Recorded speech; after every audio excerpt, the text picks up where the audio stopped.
Stefon Diggs is officially a Commander, and 4 snaps into the preseason opener, Marcus Mariota sprained the MCL in his right knee, leaving developmental arms behind Jayden Daniels, the one spot this projection cannot afford to test.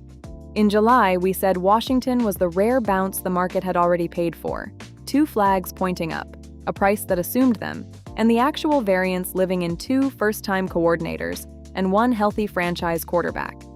The whole projection reduced to a conditional. If Daniels stays upright behind a rebuilt line, the flags do their work. Last Sunday, we called it confirmed because camp kept validating the premise, with Dan Quinn calling Daniels further ahead than expected in David Blau's install. We left 2 watch items, the WR2 competition producing a name before cutdown, and the first preseason look at whether the under-center version of Daniels travels against an unscripted rush. The game first. Washington beat the Miami Dolphins 20-7 Friday at Northwest Stadium, the first home win in the building since Week 3 against Las Vegas last season, per the team's site, and did it while holding out 26 players, Daniels, Terry McLaurin, and Stefon Diggs among them. The score is not the story. 4 snaps in, the story found the roster's softest spot. Marcus Mariota completed a 22-yard pass to Dyami Brown, took a hard hit, grabbed at his knee on the next handoff, and left the game, walking off under his own power, per Philip Hughes at Commanders on SI. The diagnosis that followed, per an Associated Press source, a sprained MCL in his right knee with no timeline in any reporting we can attribute. Quinn asked post-game for details. I don't. I know we're connecting on Sunday, so I'll give an update on Marcus and some of the other guys that we've talked about who couldn't be back. Hughes drew the uncomfortable map. This is how thin the depth at quarterback is in the NFL, where 1 injury to your backup and you're down to developmental players still learning. Behind Daniels right now, that means Sam Hartman and rookie Athan Kaliak-Manis.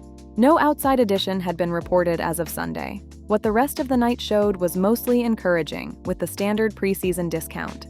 After conceding a 93-yard, 14-play touchdown march to Miami starters on the opening possession, the defense closed the door. Interceptions by Quan Martin, Ale Cajo, and Malik Spencer, the first 2 converted into Jake Moody and Drew Stevens field goals, plus a sack of Quinn Ewers, back-to-back 3-and-outs, and a shutout over the final 30-plus minutes, per the team's takeaways. Defensive coordinator Durante Jones has made turnovers a camp priority, per Hughes, and 3 in the opener is his first argument, though most of it came against Miami's backup quarterbacks. The offense's night belonged to the ground game.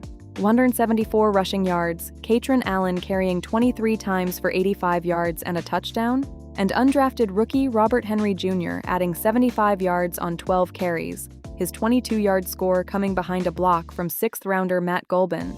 Hartman led touchdown drives with completions to Van Jefferson and Jalen Lane, and Washington finished with 21 first downs while converting 47% on 3rd down. Now the first watch item, which got answered from outside the competition entirely. Stefon Diggs is a Commander, official August 7th, a deal worth up to $12 million, per Josh Alper at Pro Football Talk, with lineman Tyler Cooper waived for the spot.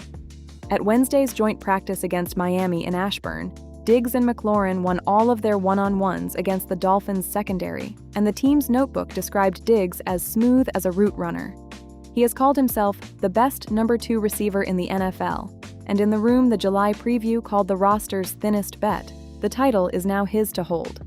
Treylon Burks made an over-the-shoulder end zone catch in the joint practice. Jefferson and Lane caught the Hartman touchdown drive balls Friday, and no Luke McCaffrey-specific reporting surfaced this week.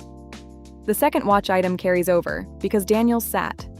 The closest thing to an unscripted look was the joint practice, 11 of 16 against Miami, with 2 interceptions the beat charged to circumstance rather than process. One when tight end Cole Turner was hit and the loose ball was picked. One when McLaurin slipped on an out route and ex-Commander Kendall Fuller, now a Miami corner, caught the already thrown ball, plus 5 red zone touchdown passes, the best of fade to Jamison Crowder, per David Harrison at Commander Country. The team's own notebook had Daniels moving the 2-minute drill with surgical precision, which is team site praise and weighted as such. The real answer waits for a game he plays, and nothing we fetched confirms whether that is next week. Does the July framing hold? Complicated. The receiver room got stronger the same week the projection's central conditional lost its insurance, and, if Daniels stays upright, now has developmental players on the other side of the comma. What would change it? Quinn's promised Sunday update on Mariota and any veteran addition behind Daniels, plus whether Daniels faces a live rush in preseason week 2. We'll check Sunday. Data via NFL Verse.